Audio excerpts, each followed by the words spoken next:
अंतस की धारा में मन के प्रति बार बार जागना होगा।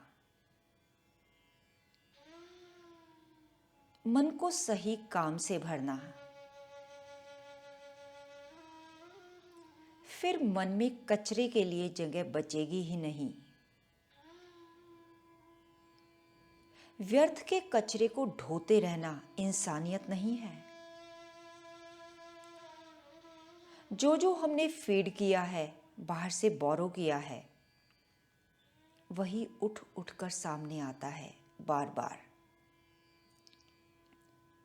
हमारी अपनी फीडिंग है। माइंड को हमने खूब फीड किया है, वही तो देखना है। उसी से तो पता चलता है कि हम क्या क्या करते रहते हैं। कितना व्यर्थ का, व्यर्थ की सोच, व्यर्थ की चर्चा में कितनी रुचि लेते हैं। दूसरों में हमारी कितनी रुचि है, ये सब भीतर के इस देखने से ही तो पता चलता है। यही है भीतर का दर्पण, जो हमें हमारी तस्वीर दिखाता है। और जिसने भी देखा वही अपने इम्प्रूवमेंट में उतर गया। मेडिटेशन वो बेस्ट केमिकल है सेल्फ इम्प्रूवमेंट का। इस बदलाव को गहरा करने के लिए मन को उसकी ओर ले जाओ जो तुम्हारे जीवन में सार्थक सुंदर बदलाव ला रहा है। केवल वादा भर नहीं कर रहा है, बल्कि वास्तव में परिवर्तन लाने की कोशिश में है।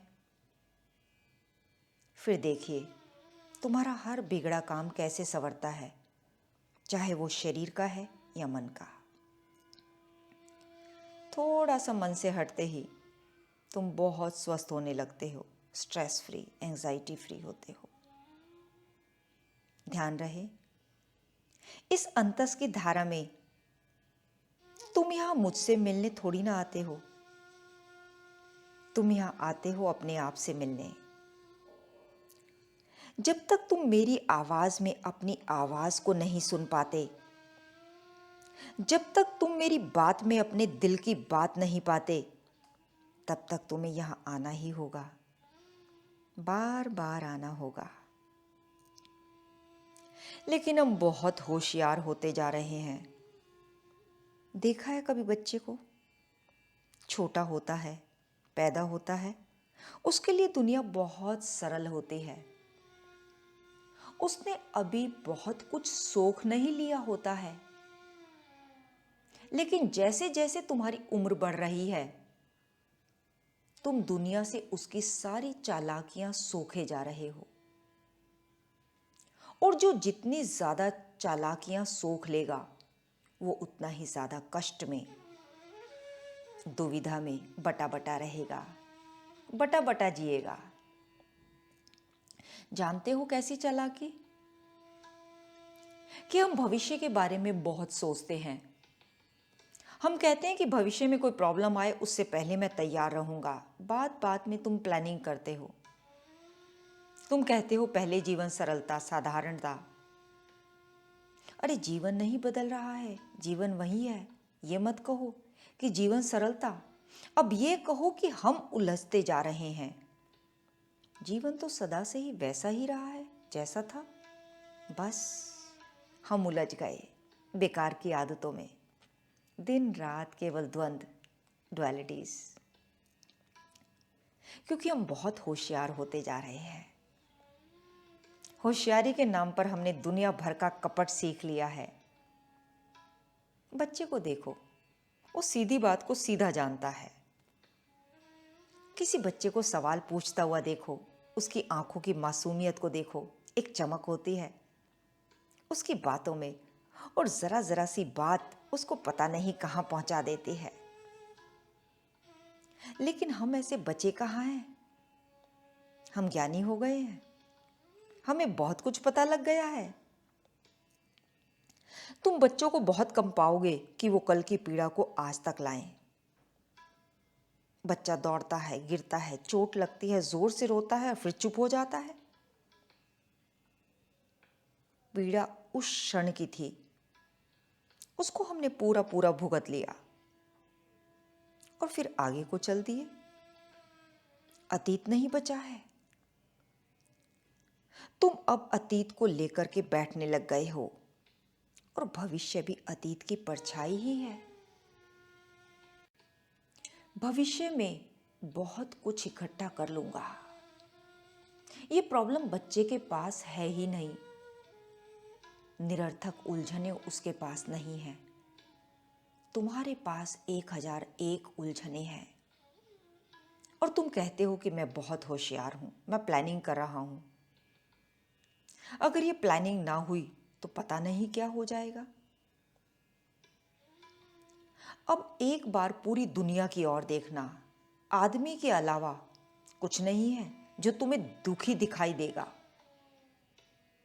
जानवर को भी कष्ट होता है, उसे भी चोट लगती है, लेकिन उसका कष्ट बच्चे की तरह होता है कि जब तक कष्ट है तो है और जब ठीक हो गया तो हो गया।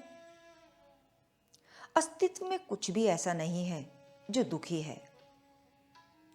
कोई जानवर तुम्हें दुखी नहीं दिखाई देगा। दुखी होगा भी तो वो एक ही स्थिति में कि वो आदमी के करीब है, वरना वो दुखी नहीं होगा।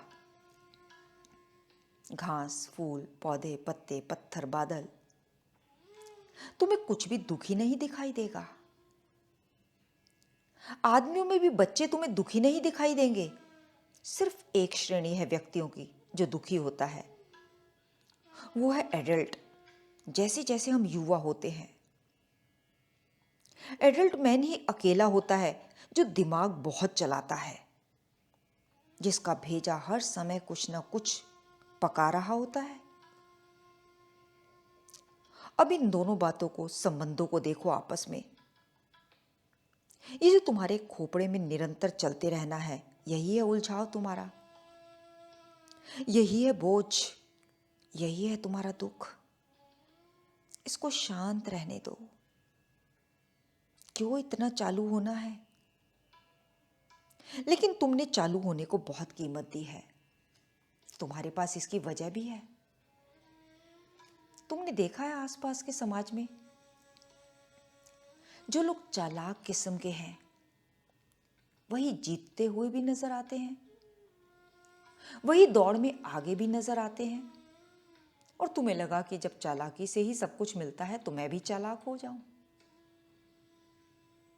लेकिन अंतस की धारा में बिल्कुल सीधे हो जाओ। सारी चालाकियां एकदम छोड़ दो, बिल्कुल सीधे होकर रहो। अगर तुम्हें लगता है कि सीधे होकर नुकसान हो जाएगा तो ध्यान रहे, चालाक होकर तुम उससे 100 गुना ज्यादा नुकसान भुगत रहे हो। सीधे होने में हो सकता है तुम्हारा 10 रुपए का नुकसान हो, पर चालाक होकर के तुम हजारों लाखों का नुकसान भुगत रहे हो। बस वो भुगतान, वो नुकसान तुम्हें दिखाई नहीं दे रहा। और जिसकी आंखों में भी वो टेढ़ापन देखना, समझ जाना कि वो बहुत नुकसान भुगत रहा होगा, पर वो इतना मूर्ख है कि उसे नुकसान की गिनती भी नहीं कर पा रहा। वो इसी नुकसान की भरपाई के लिए हम भगवत गीता का अभ्यास कर रहे हैं। नेक्स्ट श्लोक में भगवान कह रहे हैं, यक्ष और राक्षसों में मैं धन का स्वामी कुबेर हूं। बहुत गहरी बात है। वास्तव में ये यक्ष और राक्षस मनुष्य के मन में उठती हुई विकृतियों के नाम हैं। यक्ष यानी जैसे कोरोना, बाहर से उठता हुआ पॉल्यूशन, बाढ़, तूफान, ग्लोबल वार्मिंग, बाहर की नेगेटिव टेंडेंसीज को यक्ष कहते हैं। जो भीतर की विकृति है उसे राक्षस कहते हैं। और बाहर के यक्ष से तुम्हारा भीतर का राक्षस प्रभावित होता है। बाहर के पॉल्यूशन से तुम्हारे भीतर भी चिक चिक चलती ही रहती है। भीतर का राक्षस उत्तेजित होता है। यानी तुम्हारे भीतर चक्रों में भी नेगेटिव फोर्स है। हर चक्र में उसकी अपनी कमजोरी है, क्योंकि अभी तुम्हारा समर्पण पूरा पूरा नहीं है। आधा अधूरा जीवन, आधा अधूरा समर्पण। यदि तुम्हारा मूलाधार चक्र वीक है तो तुम्हें हमेशा जीवन के प्रति असुरक्षा का भाव रहेगा।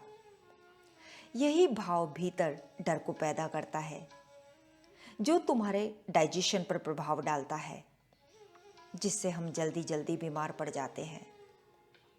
और यदि तुम्हारा स्वादिष्ठान चक्र कमजोर है तो तुम में वस्तुओं के संग्रह की तीव्र इच्छा होगी। मणिपूरक चक्र वीक है तो तुम्हें बार बार खाने की तीव्र इच्छा होती रहेगी। भगवान कह रहे हैं, उन नेगेटिव फोर्सेस में भी जो उनका धन है, परम धन है, हर चक्र की जो पॉजिटिव क्वालिटीज हैं उनको संभालने वाला मैं हूं। भगवान कह रहे हैं, तुम डरो नहीं। चाहे तुम में कितनी भी नेगेटिव फोर्स है, चाहे कितना भी तुम चाहकर भी मन से नहीं हट पा रहे हो, फिर भी घबराना नहीं। हर चक्र की पॉजिटिव टेंडेंसी मैं हूं। उस पॉजिटिव टेंडेंसी को मैं धन का स्वामी कुबेर की तरह संभाल कर बैठता हूं। कभी भी हताश नहीं होना, क्योंकि इस मार्ग पर तुम्हारी तकलीफ ही यही है कि बाहर सब कुछ छूट गया और भीतर कुछ मिला नहीं। लेकिन डरना नहीं, भीतर का सारा साम्राज्य मैं कुबेर की तरह संभाल कर बैठा हूं। बस उसकी याद में डूब जाइए। बहुत आसान काम है, करना ही कुछ नहीं। थोड़ी देर मौन पूर्वक, बता किस कोने में सुखाऊं तेरी यादें। बरसात बाहर भी है और भीतर भी है। गहरा डूब जाना।